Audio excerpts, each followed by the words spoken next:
Veliko mi je zadovoljstvo da najavim reportažu o mom kolegi, voditelju Branislavu Katiću, koji živi i radi u Nemačkoj. Branislav Katić je ime za koje ćete tek čuti ukoliko već niste. Hallo und herzlich willkommen. Hallo. Herzlich willkommen. Herzlich willkommen auf dem Open Ohne Open Air 2006 hier in München auf dem Königsplatz. Kao što vidite, trenutno se nalazi u jednoj zavidnoj poziciji, pogotovo kad pomislim na ženski dio publike, svi ste ga prepoznali, Bane Katić. Ćao, Branislav Katić je moje ime, po zanimanju sam voditelj i glumac ponekad.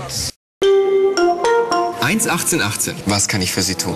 Da, mi smo ovdje tačnije u Minchenu, u centru grada, gde ja inače živim i radim i ranije radio.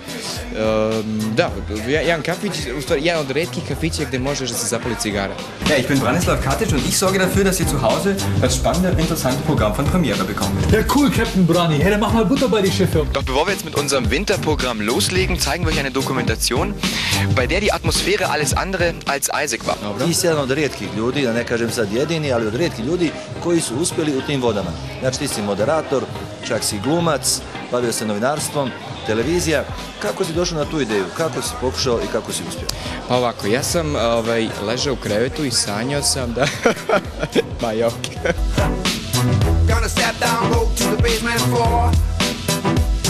Pre, ne znam, 10 godina počeo se bavim medijama, radio sam znači za televizije, prvo za Premiere, pa kasnije za Motorvision, pa onda za Discovery.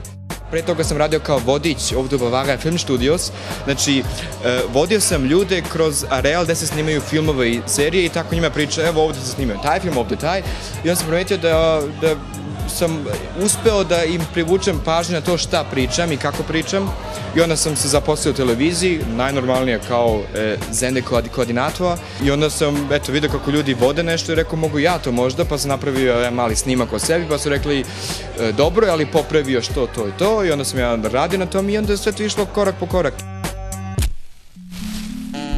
Za jedan put koji traje 100 km, bitno ti da znaš sledećih 20-30 metara i onda uvijek ćeš doći malo dalje. Ali važan je vjerovatno i trud, pošto uzimao si časove glume, časove novinarstva. Da, to mislim, ja dok su moji drugari izlazili, ja sam često bio po nekim studijama, montirao emisije, bio kod logopeda, bio kod Sprechtrainer, Moderationstrainer. Du kannst gar nicht tanzen. Nein, Moment, ich bin ein richtig guter Tänzer. Und ich habe mir sogar noch was bei Günther Hocke abgeschaut. Er ist ein Tänzer der alten Schule und kommt bei den Mädels auch so richtig gut an. Čak sam seo u avion, otišao u drugi grad da bi bio dan sa nekim čovjekom koji je jako dobar po pitanju voditeljstva, da bi on mene učio jedan dan i da bi se opet vratio, znači ulagao mnogo u sebe, zato što sam jednostavno hteo to da radim i ničim drugim da se bavim. Mada nisam ja mogao da samo uvek od toga živim, znači ja sam radio i normalne poslove, ja sam čak kad me pitao, ne znam, pre 7, 8, 9 godina kad sam već znači krenuo da radim tako nešto, a nisam imao posla ni para, neko je rekao hoćeš da voziš pakete 2 dana, ja sam rekao koliko ću dobiti, pa dobit ćeš 300 maraka tada, rekao ok, važi, voziš ću pakete, i odmah seo u kamioni, vozi 2 dana pakete, uzo pare da bi mogao opet raditi svoje stvari dalje. Znači, stvarno je bitno da ne misliš uvijek da se već, znači ko misli da je nešto, prestaje da postaje nešto, ja mislim. Nochmal. 1.18.18. Oh, nochmal. Ich lasse es Ihnen ansagen. Ovdje sam ja počeo da radim priloge, da idem kroz ulice, kroz radnje, da pitam ljude, mislim, sve što zanima nekoga u Minchenu, te neke lokalne teme. U principu smo ja i ti kolege. Ovo samo što se meni ove djevojke ovdje ne smiju, ja ne znam. Ne, mislim da grešiš, mislim da se smiju, samo ih ne vidiš možda. Reci mi. Evo, svi ovo, i on i ona. Face koje su u trendu i ja skoro sve ih znam. Gde si bio, brate? Nemam vremena, sad čujemo se kasnije. Dok sam bio u Beogradu, prijavio sam se, pošto su tražili voditelja za Eurosong. I onda sam otišao na prvi casting i tako sam išao iz kruga u krug i sve dalje i dalje. I odjedanput sam se našao na Beoviziji, zajedno sa drugim parom koji je to vodio. I po glasovima publike smo onda, moja koleginica i ja, vodili Eurosong iz Green Rooma.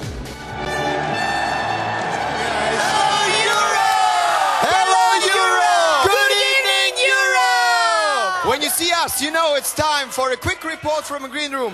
The contestants are here, and I have to say, they're behaving almost like teenagers. To je znači, nešto neki najveći festival koji poznaje Evropa, pored MTV Music Awards, ali mislim za voditelja nema ništa veće. Molitva, mesto reči samo ime tvoje. Go make an interview! Make you an interview! Željko i Jovana su bili voditelji na glavnoj bini, a Kristina i ja smo bili u green roomu koji su znači kad ulaze, koji su baš bili na binu, kad ulaze u green room, koji pozdravljaš, pitaš stvari, znači koji radiš za to vreme kad nema šta da se vidi na glavnoj bini.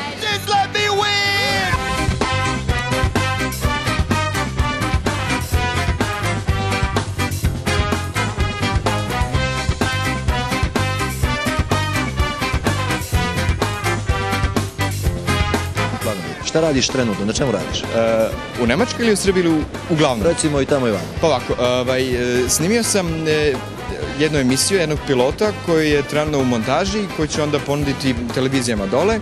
To je znači za naše tržište, a u Nemačkoj sam ovdje prihvatio jedan projekat od MTV-a koji sada pratim, a da to je više stvar iza kamere, znači nešto što se tiče njihove uopšte saradnje interne.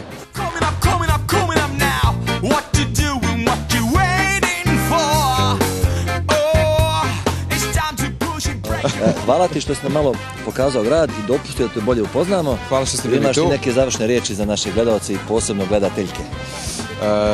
Imam. Lepo se provedite da, to je Mihen, uz program Pinka. Ja, das war's für heute. Unsere Strapazen sind vorbei, hier bei dieser Kälte ausharren zu müssen. Ja, wir hatten eine tolle Zeit, wir haben tolle Bands gesehen, tolle Lieder. Tolle Interviews. Richtig, tolle Interviewpartner haben wir gehabt. Vielen Dank fürs Zuschauen. Tschüss. Ciao. Ciao.